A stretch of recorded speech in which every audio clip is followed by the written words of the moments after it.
सूरज उगने से बदलते हैं ये धरा आसमान, चलते रहने से हो जाती है हर मुश्किल आसान। चिंता को छोड़ कर आओ कर ले मन में शुभ चिंतन, हर पल को कर ले सफल सफल कह रही है ये पवन। संवार ले सुधार ले कर समस्या का समाधान, संवार ले सुधार ले कर समस्या का समाधान, कर समस्या का समाधान, कर समस्या का समाधान, कर समस्या का समाधान, कर समस्या का समाधान, कर समस्या का समाधान। नमस्कार, आदाब, सत श्री अकाल मित्रों, स्वागत है एक बार पुनः आप सभी का समाधान कार्यक्रम में। किसी कवि ने बहुत सुंदर पंक्तियां कही हैं। उन्होंने कहा कि आईना देखा तो क्या कमाल किया, आईना देखा तो क्या कमाल किया, खुद बनो आईना कि दुनिया सूरत देखे। वास्तव में दुनिया को ऐसे लोगों की आवश्यकता है जो आदर्श हों, जिनका जीवन मूल्यों से परिपूर्ण हो और जिन्हें देखकर सचमुच लोग सीखें कि इंसान को कैसा होना चाहिए। आज के दौर को यदि देखें, आज के समाज को यदि देखें तो चारों तरफ अंधकार दिखाई देता है। ऐसा लगता है कि नैतिकता कहीं रही ही नहीं है। ऐसे में हम सब की नैतिक जिम्मेवारी बन जाती है कि हम पान का बीड़ा उठाएं और ऐसे आईने बन जाएं जिन्हें देखकर लोगों को लगे कि सचमुच जीवन हो तो ऐसा हो, हमें भी अपने जीवन को ऐसा बनाना है। समाधान और आदरणीय भ्राता जी लगातार हमें ऐसी ही सुंदर प्रेरणा देते रहते हैं कि कैसे हम जीवन को श्रेष्ठ बनाएं, देव तुल्य बनाएं, ताकि इस समाज को, इस संसार को बेहतर, श्रेष्ठ, स्वर्ग तुल्य बनाया जा सके। आइए इन्हीं सुंदर बातों के साथ आज की इस कड़ी की शुरुआत करते हैं और भ्राता जी का स्वागत करते हैं। भ्राता जी, बहुत बहुत अभिनंदन और स्वागत है आपका। कैसे एक सुंदर आईना बने जिसे देख करके लोग भी अपनी सूरत को, अपनी सीरत को परिवर्तित करें। आपकी बात सुनकर मुझे ईश्वरीय महावाक्य याद आ रहे थे। भगवान ने भी हमें यही आदेश दिया है कि अपने चेहरे को ऐसा दिव्य दर्पण बनाओ। दुनिया में तो है दर्पण जी, भगवान कहते हैं अपने चेहरे को ऐसा दिव्य दर्पण बनाओ कि उसमें भगवान दिखाई दे। संसार में कोई ऐसा दर्पण नहीं जिसमें भगवान दिखाई देता हो। ये कवि ने बहुत उपयुक्त बात कही है, ऐसी सुंदर आदर्शवादिता की बात कही है। मैं सोच रहा था कि अगर हमारे भारत में 130 करोड़ लगभग जनसंख्या हो गई है, उनमें से 1 लाख, केवल 1,03,000, एक परसेंटेज निकाल लें, इतने लोग भी यदि आदर्श बन जाएं, अपने जीवन को दर्पण बना दें, अपने चेहरे को ऐसा बना दें कि उनके चेहरों से लोगों को सुंदर प्रेरणाएं मिले, उनके चमकते हुए चेहरे देखकर लोगों के गम दूर हो जाएं, उनके चेहरे पर जो शांति झलक रही हो उससे सभी शांतिमय जीवन जीने की प्रेरणाएं ले लें, उनके नैनों में जो सबके लिए शुभ भावनाएं झलकती हों, सब उन्हें देखकर अपने मन के वैर भाव त्याग दें। तो यदि 1 लाख लगभग ऐसे लोग भारत में हो जाएं तो भारत को विश्व गुरु बनने में देर नहीं लगेगी और सचमुच भारत से सभी को लाइट प्राप्त होगी और उन 1 लाख लोगों को देखकर करोड़ों लोग अपने जीवन को बदलने की प्रेरणा ले लेंगे। क्योंकि आजकल किसी को कुछ कहकर उनको बदला नहीं जा सकता, लेकिन देखकर लोग स्वतः ही बदल लेते हैं अपने आजकल को। बहुत सारे लोगों की ऐसी चाहना तो रहती है भ्राता जी, विशेष करके युवा वर्ग की। जब मैं युवाओं के साथ मिलता हूँ, बातें करता हूँ, तो बहुतों के अंदर ये भाव रहता है कि हम अपने देश के लिए कुछ करें, समाज के लिए कुछ करें, कुछ हट के करें, कुछ आदर्श प्रस्तुत करें। तो ये जो बात है आईना बनने की, जिसकी बात आप कर रहे हैं, क्या विशेष करे युवा वर्ग और अन्य लोग ताकि ऐसे सुंदर आदर्श दर्पण बन जाएं? मेरे पास भी ऐसे युवक आते हैं जो कहते हैं मैं IAS करना चाहता हूँ। मैंने कहा क्यों, इतना लंबा चौड़ी तैयारी, ये वो। कहा नहीं, देश की सेवा करना चाहता हूँ। मैंने कहा पहले कितने IAS हैं देश की सेवा तो वो भी कर रहे हैं, ठीक है, कोई उनमें बुरा भी हो सकता है, पर बहुत लोग तो कर ही रहे हैं अच्छी सेवा। आईपीएस, आईएफएस, जो भी बड़े अधिकारी हैं वो सेवा का कार्य कर रहे हैं। नेताएं भी बहुत अच्छे अच्छे काम करते हैं, सभी तो बुरे नहीं होते हैं। तो वास्तव में अगर हम देश के लिए कुछ कुर्बानी करना चाहते हैं तो भगवान की तो ये आज्ञा है कि अब हमारे भारत देश को श्रेष्ठ चरित्र की जरूरत है, पवित्रता के बल की जरूरत है, योग के बल की जरूरत है, ताकि जो ये पाप और विकारों की आंधी संसार में चल रही है, भारत में चल रही है, जिससे हर व्यक्ति त्रस्त होता हुआ दिखाई दे रहा है, जिससे हर व्यक्ति पीड़ित, मानसिक रूप से पीड़ा अनुभव कर रहा है, जिससे रोग बढ़ रहे हैं, घर घर में वैमनस्य बढ़ रहा है, शांति बहुत महंगी होती जा रही है, खुशी दिखावा रह गई है। इन सब चीज़ों को रोका जा सकता है, ठीक किया जा सकता है। तो नो डाउट बहुत सारे युवक ये चाहते हैं, मेडिकल में जाते हैं, हम डॉक्टर बनकर गरीबों की सेवा करेंगे, पर जब डॉक्टर बन जाते हैं फिर गरीबों को भूल जाते हैं। फिर तो धन धना धन धन, केवल धन चाहिए, धन से देश की सेवा करेंगे। और जब धन बहुत हो जाता है तो बस उस अपने ही ऐशो आराम में उनको मनुष्य लगा देता है। इसलिए भगवान ही सच्चा मार्ग दिखाते हैं युवकों को भी और सबको भी, कि अपने चेहरों पर रूहानियत लाओ, अपने नैनों में प्योरिटी भरो, अपने कर्मों को दिव्य बनाओ, अपने चरित्र को महान बनाओ, इस वसुंधरा पर पुनः पवित्रता की धारा बहाओ, तो संसार बदल जाएगा, दूसरों को प्रेरणा मिलेगी। तो भगवान ने भी युवकों का तो खास आह्वान किया है। और हमारे यहाँ आप देख सकते हैं युवा कन्याएं हजारों आकर अपने जीवन में संपूर्ण पवित्रता की प्रतिज्ञा कर रही हैं। जैसे और युवकों में वासनाओं की आंधी चल रही है, अनेक युवकों में पवित्रता के बीज भी अंकुरित हो गए हैं और उनके अंदर दिव्यता बढ़ती जा रही है। तो मैं कहूँगा अपने युवकों को, विशेषकर भारत के युवकों को, भारत के युवक बहुत महान हैं, उनमें चरित्रता के बीज हैं, उनमें प्योरिटी का अंश अभी भी बाकी है। वो सब भगवान के आह्वान पर आ जाएं। जैसे महात्मा गांधी ने युवकों का आह्वान किया था, आ जाओ। सुभाष चंद्र बोस ने भी कहा था, मुझे खून दो मैं तुम्हें आज़ादी दूंगा। अब भगवान आह्वान कर रहा है, मेरे युवा बच्चों, अभी संसार को मुझे स्वर्ग बनाना है, आ जाओ, अपने को कुर्बान कर दो मेरे समक्ष, तुम्हारे समक्ष अपना सब कुछ कुर्बान कर दूंगा, आओ। तो भगवान के आह्वान पर मैं कहूँगा, मैं आह्वान करता हूँ, सभी युवक आ जाएं मैदान पर और भारत की सच्ची सेवा करें। बिल्कुल। तो भ्राता जी, जैसे आपने कहा कि कई युवा, कई कुमारियां, कई बहनें यहाँ पे और कई साथी जो युवक हैं वो भी कार्य कर रहे हैं विशेष अपने जीवन को आदर्श बनाने के लिए, तो क्या सभी को विशेष करके यहाँ किसी प्रकार की ट्रेनिंग दी जा रही है जिसके माध्यम से अपने जीवन को ऐसे आदर्श बनाने के लिए प्रेरित हो रहे हैं? अब भी हमारे यहाँ ट्रेनिंग चल रही थी, कल ही पूरी हुई है, जिसमें 365 कुमारियों ने हिस्सा लिया। यंग, बिल्कुल 20-22 साल के अंदर की, 25 साल से नीचे की, जो एजुकेशन लेने के बाद आई, पहले से ही ज्ञान और योग का अभ्यास कर रही थी, कोई 5 साल से, कोई 7 साल से, अपनी स्टूडेंट लाइफ से। उनको बहुत अच्छी एक ट्रेनिंग दी गई, 1 मास की पूरी ट्रेनिंग दी गई, जिनमें उनको दूसरों को ज्ञान कैसे दिया जाए, दूसरों के जीवन की समस्याओं का समाधान कैसे किया जाए, उनमें श्रेष्ठ चरित्र के बीज कैसे अंकुरित किए जाएं, उनको कैसे योगी बनाया जाए, ताकि सभी जो भी हैं, चाहे युवक हैं, चाहे बड़े हैं, चाहे बिल्कुल वृद्ध हैं, सभी आजकल अपने जीवन में किसी न किसी समस्या से घिरे हुए हैं, उन्हें भगवान से जोड़ा जाए, ऐसी ट्रेनिंग उन सबको दी गई। कल मैं भी था लास्ट क्लास में उनके साथ, देखा सभी के चेहरों पर जो दिव्यता थी।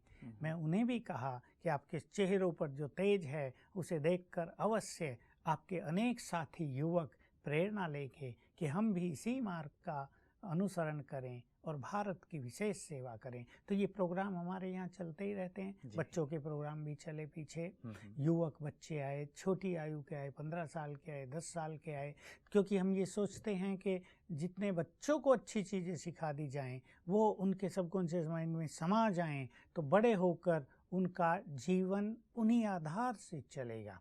तो जैसे बच्चों का जो सबकॉन्शियस माइंड है उसमें हम अगर अच्छाई के बीज डाल देते हैं तो फाउंडेशन बन जाता है पूरे जीवन के लिए। तो हम बच्चों को भी बहुत अच्छी अच्छी बातें सिखाते हैं। छोटे छोटे बच्चों की क्लासेज हुई बहुत अच्छी, 10 साल 8 साल वालों की, और बहुत अच्छी तरह से उन्होंने अटेंड किया सब प्रोग्राम। तो ये सब कार्यक्रम हमारे यहाँ चलिए, तो चलते हैं। बहुत ही ब्रह्मा कुमारीज मैं समझता हूँ भ्राता जी साधुवाद की पात्र हैं, क्योंकि सारे संसार में चारों तरफ अब यही एक चिंतन है लोगों का कि नैतिकता का इतना तेजी से ह्रास होता जा रहा है।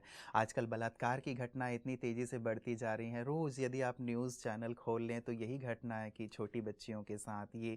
तो ऐसे में आदर्श ढूंढने से भी नहीं मिल रहा है। ऐसे में ब्रह्मा कुमारीज बहुत श्रेष्ठ हाँ, कार्य नहीं, कर मैं रही भी हैं। कल जरा सी देर टीवी खोली, लेट पहुंचा, मैंने कहा सुन लूँ आज जी। क्या हुआ दुनिया में। तो यूपी का केस, फलानी जगह का केस, रेप के केस, ये वो, पुलिस कुछ नहीं कर रही है, नेताओं के बच्चे ये सब काम कर रहे हैं। मैंने तो बंद ही कर दिया कि मैं तो सोचा था कोई न्यूज आएगा अच्छा, हमारे प्रधानमंत्री देश की बड़ी सेवा के लिए तत्पर हो गए हैं, ये तो सारे ये समाचार आने लगे। तो मैं सोच रहा था इस आंधी को, जो ये काम वासना की आंधी है, इसको ऐसे नहीं रोका जा सकता। ना कानून बना के रोका जा सकेगा, ना पुलिस रोक सकेगी। पुलिस क्या करेगी, केस आ गया तब वो कुछ करेगी, उनको अरेस्ट करेगी, केस चलेगा, किसी को फांसी लगेगी, किसी को और कड़ी सजाएं दी जाएंगी। लेकिन उस आंधी को रोका नहीं जा पा रहा है। पीछे भी जो दिल्ली में बड़ा केस हुआ, सबको फांसी लग गई, लेकिन केस रुके तो नहीं।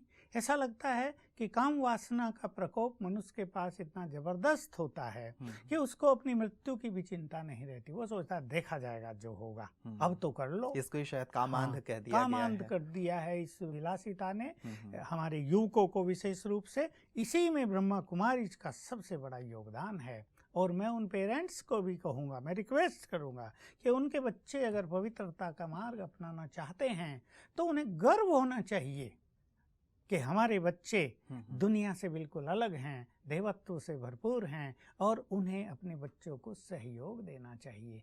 उल्टा हो रहा है, एक और काम वासना की आंधी, दूसरा जो पवित्र बनना चाहते हैं उनको माँ बाप का सहयोग नहीं। वो सोचते हैं इन्हें भी विषय वासनाओं की आंधी में धकेल दिया जाए।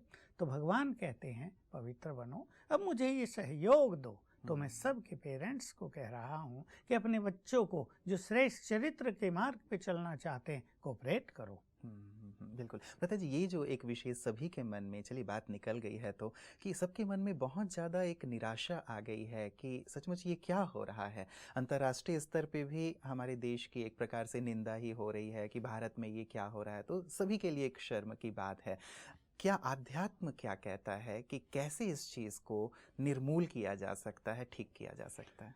हमारे देश की ग्लानि सुनकर सचमुच बड़ा कष्ट होता है कि जो देश सबको पवित्रता का संदेश देता आया है, जिस देश का चरित्र देश के लिए बहुत बड़ी संपदा माना जाता रहा है, जिसके युवक, अनेक युवक स्वामी विवेकानंद जैसे ब्रह्मचर्य का पालन करके आह्वान करते रहे कि मुझे मेरे जैसे 100 लोग चाहिए, मैं संसार को हिला दूं।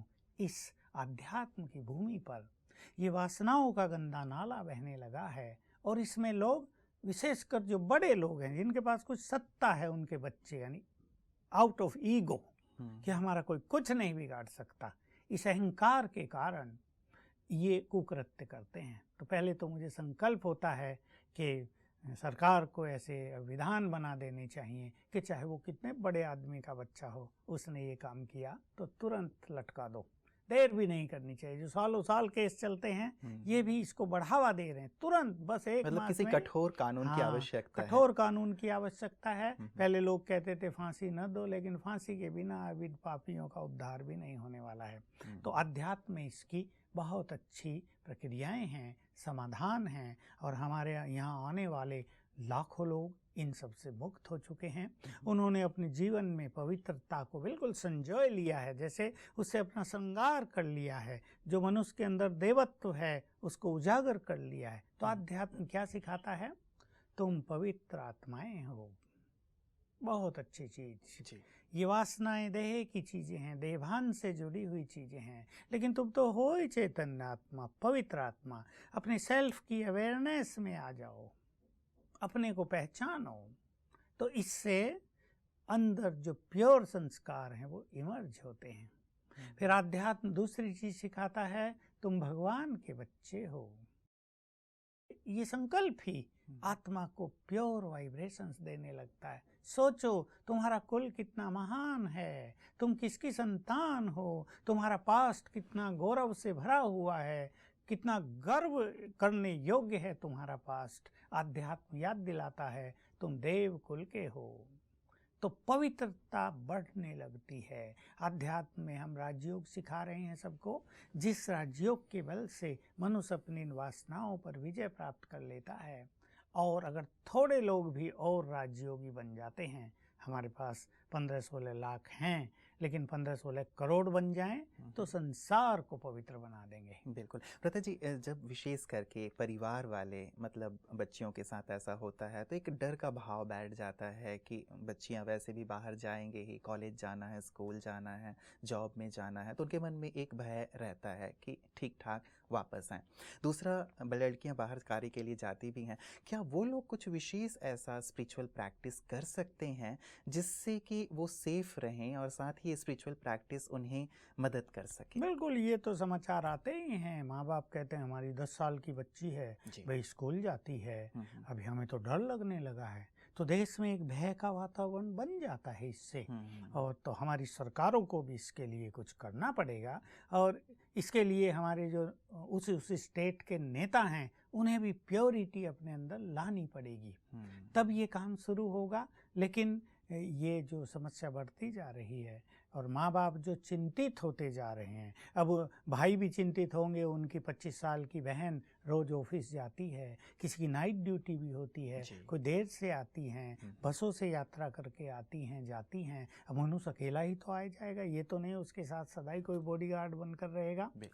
ऐसे में जो अध्यात्म है हमारा, जो राजयोग है, वो बहुत बड़ा काम करता है। राजयोग का जब हम अभ्यास करते हैं तो एक तो हमारा अपना मनोबल बढ़ा रहता है, दूसरा हमारे प्योर संस्कार बहुत बढ़ जाते हैं, प्योर वाइब्रेशंस बनकर चारों ओर फैलते हैं, तो हमसे दूसरों को प्योर फीलिंग होने लगती है। तो कोई पापी भी अगर सामने आएगा, उसके भी मन में प्योरिटी जागृत हो जाएगी। तो एक पवित्र आत्मा को देखकर, जैसे देवियों को देखकर मंदिरों में किसी के मन में दूषित विचार नहीं आते, कोई ऐसा पापी होगा जिसके मन में आते हों, ऐसे ही जिन्होंने राजयोग किया और अपने मन को पावन बनाया, उनके वाइब्रेशंस दूसरों के मन के विचारों को बदल देते हैं। तीसरी बात है कि राजयोग में हम ये बहुत अच्छी एक, इसको हम ईश्वरीय नशा कहते हैं, कॉन्शियसनेस, कि हमारे साथ स्वयं सर्वशक्तिवान है। इस कॉन्शियसनेस को बढ़ाते हैं। मैं सिंपल भाषा में क्या करता हूँ कि जैसे स्वयं भगवान हमारा बॉडीगार्ड है, हमारे सिर पर छत्र छाया है। मैं जब जंगलों में अकेला घूमता था ना, छोटा था, यहाँ पहाड़ियों में भालू चीते तो होते ही हैं, दोपहर में मैं अकेला ही चला जाता था योग अभ्यास करने के लिए, साधनाएं करने के लिए। मुझे ये बहुत अच्छा नशा रहता था, भगवान स्वयं मेरा बॉडीगार्ड है, मेरा कुछ नहीं हो सकता। और सचमुच कभी कुछ हुआ ही नहीं। सांप बहुत होते थे उन दिनों, उबड़ खाबड़ जमीन, झाड़ियों से घिरा हुआ रास्ता, डर ही लगे किसी को भी, मैं अकेला ही चलता था कि भगवान साथी है। तो इसमें मनुष्य का मनोबल बढ़ जाता, उसका भय समाप्त हो जाता है। और अनेक ऐसे केस हो चुके हैं हमारी बहनों के सामने कि जब ऐसे आत्ताई लोग उनके सामने आए तो उन्होंने उनका बैज देखकर कह दिया कि नहीं, इन्हें छोड़ो भाई, ये तो भगत हैं, ये तो लगता है वहाँ ब्रह्मा कुमारियों में जाते हैं, और उनको छोड़ दिया।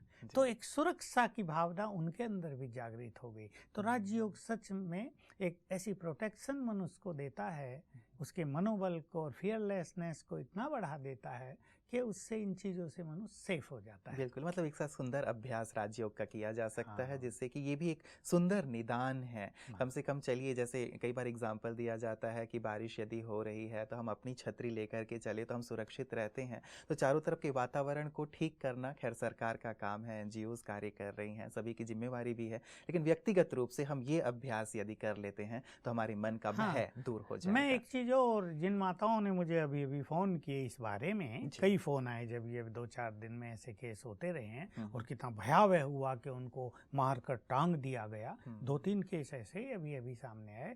तो माताएं और जो पेरेंट्स हैं डर गए कि क्या होगा, हम अपनी बच्चियों को भेजें या नहीं। तो मैं उनको एक ही चीज़ सिखाता हूँ कि बच्चियों को भी सिखा दो मैं शिव शक्ति हूँ, ये याद करते हुए जाएं। और आप ये संकल्प करो, हमारी बच्चियों के साथ तो स्वयं सर्वशक्तिवान है, इनके साथ कुछ बुरा हो ही नहीं सकता। ये संकल्प उन्हें भी दे दो और तुम भी रखो, तो तुम्हारे वाइब्रेशंस भी उन्हें प्रोटेक्ट करेंगे और उनमें भी बहुत अच्छी ताकत रहेगी। चलिए, बहुत हम शुभकामना रखते हैं कि जल्दी से ऐसे दिन आए कि कभी भी इस प्रकार की घटनाएं हमें सुनने को ना मिलें और हमारी सभी बहनें सुरक्षित रहें और आनंद से, जैसे एक परिवार में वो सुरक्षित महसूस करती हैं, वैसे ही देश के किसी भी कोने में रहें, सुरक्षित महसूस करें। लता जी, ऐसा ही एक मेल आया है, चूँकि हमारी चर्चा चल रही है तो इन्होंने कहा है कि ओम शांति सूर्य भाई जी, मैं एक कुमार हूँ। मैं पिछले कुछ समय से ज्ञान में चल रहा हूँ। मेरे शरीर की आयु 29 साल है। मैं प्योरिटी की धारणा करता हूँ पर उसको ठीक रीति से निभा नहीं पाता। मैंने अपना बचपन बहुत ही गंदगी में बिताया है। स्कूल में भी संग अच्छा नहीं था, सभी गंदी चीज़ें दिखाया करते थे, जिस कारण मैं पढ़ाई में भी कुछ ज़्यादा नहीं कर सका। कई बार ऐसा लगता है मैं पिछले जन्म में भी बहुत भोगी विलासी था। अब स्थिति ऐसी है कि मेरा बहुत आकर्षण इन गंदी चीज़ों में है। मैं अकेलापन भी फील करता हूँ। सोचता हूँ शादी कर लूँ, पर फिर सोचता हूँ बाबा क्या कहेंगे और अपना ब्राह्मण परिवार क्या कहेगा। तो इस ऊहापोह की स्थिति में मैं हूँ, कृपया मेरा मार्गदर्शन करें। ये बहुत खुलकर इन्होंने अपनी बात कर ली जी। और ऐसी समस्याएं अनेक युवकों की हैं, कन्याओं की भी हैं। वो खुल के बात नहीं करती, घुटती रहती अंदर अंदर, लेकिन इसने बहुत खुलकर बात की, इसलिए पहले तो मैं इनको थैंक्स दूंगा। इसमें शादी करने से इनको समाधान नहीं मिलेगा, क्योंकि काम वासना इनकी और बढ़ती जाएगी। और जैसा इन्होंने महसूस किया कि पूर्व जन्मों में भी इनका जीवन ऐसा ही रहा है, अब इस धारा को काटना होगा। इस पे जैसे डैम बना देते हैं ना, तो एक बैन तो इसको लगाना ही पड़ेगा, तब प्योरिटी बढ़ेगी और ये अपने जीवन का सच्चा सुख लेंगे और इनका भविष्य भी बहुत उज्जवल हो जाएगा। नहीं तो इसका परिणाम आगे चलकर युवकों पे क्या होता है, जिन्होंने अपना बचपन का जीवन, युवा जीवन, मतलब 20-22 साल तक का जीवन इस तरह गंदगी में और बुरे संग में बिता दिया है, उनकी कंसंट्रेशन नष्ट हो जाती है, उनकी शारीरिक शक्तियाँ भी नष्ट हो जाती हैं। किसी को जॉइंट पेन होते हैं, किसी को रात को नींद नहीं आती, किसी को इरिटेशन रहता है, उनका मैरिड लाइफ भी सफल नहीं हो पाता है, क्योंकि उनके शरीर में भी उस तरह की शक्ति नहीं रहती है। तो बहुत अच्छी बात है, इन्होंने हिम्मत रखी अपनी बात कहने की और उससे बाहर निकलने की इनके मन में तीव्र उत्कंठा है, इसलिए ये बधाई के पात्र हैं। ऐसी आत्माओं को जो अपनी सच्चाई भगवान के सामने रखते हैं, उन्हें परमात्मा सहयोग भी बहुत प्राप्त हो जाता है। इसलिए परमात्मा दुआओं के भी ये पात्र हैं। मैं कुछ चीज़ें इनको पहले सजेस्ट कर देता हूँ। अगर ये केवल 3 मास सुंदर साधना कर लें, जो मैं सिंपल साधना बता रहा हूँ, क्योंकि राजयोग में कंसंट्रेशन अभी इनका इतना अच्छा नहीं होगा, मैं और थोड़ी बातें सजेस्ट कर रहा हूँ।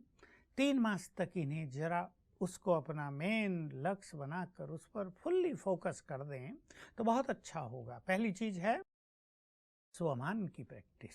स्वमान में जो स्वमान इन्हें लेने हैं, मैं एक महान आत्मा हूँ, मैं विजयी रतन हूँ, मैं मास्टर सर्वशक्तिवान हूँ।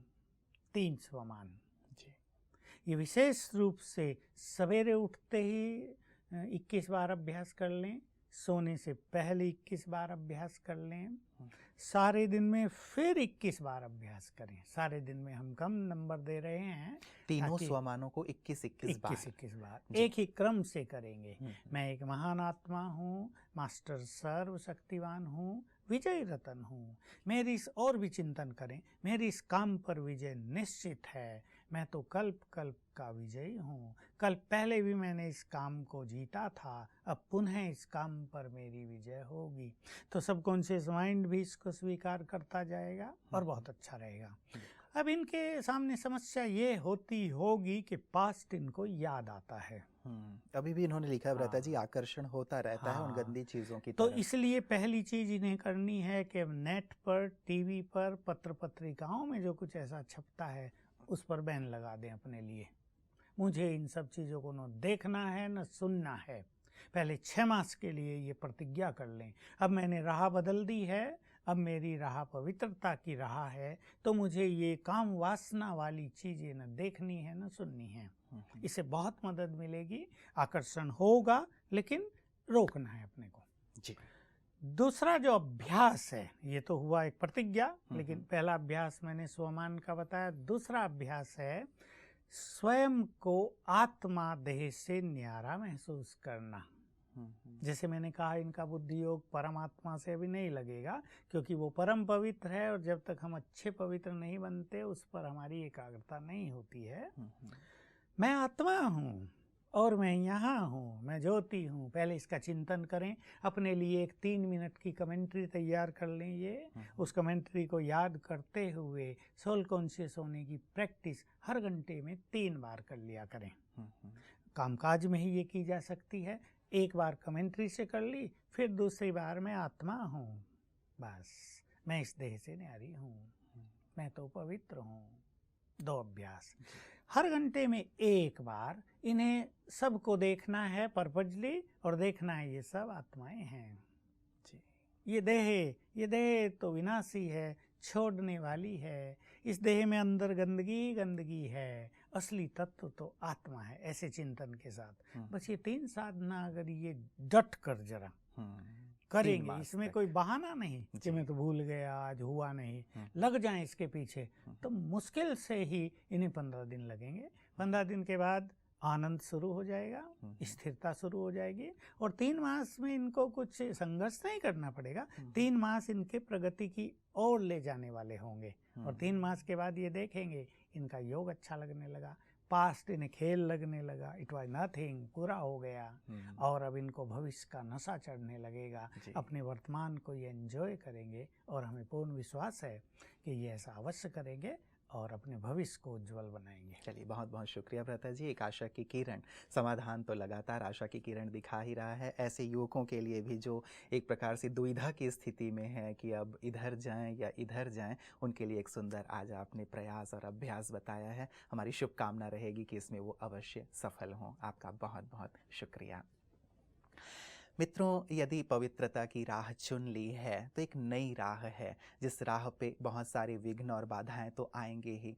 यदि स्वर्ग में कोई हो तो वहाँ तो किसी प्रकार की तकलीफ है नहीं, लेकिन हम जानते हैं कि हम नर्क में हैं, कलयुग में हैं, जहाँ चारों ओर तामसिकता ही तामसिकता है। बुरी चीज़ें हमें अपनी ओर खींचती हैं, लेकिन संयम को बनाए रख करके हम अपनी मंजिल की ओर बढ़ सकते हैं। और बहुत सुंदर अभ्यास भ्राता जी ने हमें दिए ही हैं। उन अभ्यासों को दृढ़ता से करें। जैसे ऊहापोह की स्थिति इस एज में होती ही है कि इधर जाएं या उधर जाएं, लेकिन हमें चुनना है सत्य पथ, हमें चुनना है एक ऐसी राह जिस पर चलकर हम आदर्श बने, जिसकी शुरुआत हम लोगों ने की थी। और वास्तव में देश में आज जो घटनाएं घट रही हैं, बलात्कार के, रेप के केसेस, शर्मनाक घटनाएं हैं, जिन पे वास्तव में हम सबको चिंता करने की आवश्यकता है और ठोस कदम उठाने की भी आवश्यकता है। व्यक्तिगत रूप से हम सब ये लक्ष्य रखें कि हम अपने आप को योग युक्त रखकर परमात्मा की याद में रह के न केवल स्वयं सुरक्षित रहें, बल्कि दूसरों को भी सुरक्षा प्रदान करें।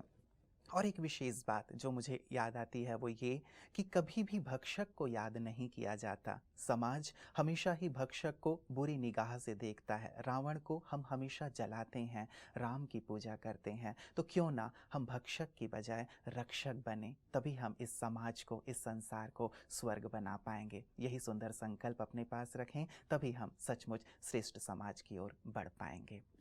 नमस्कार।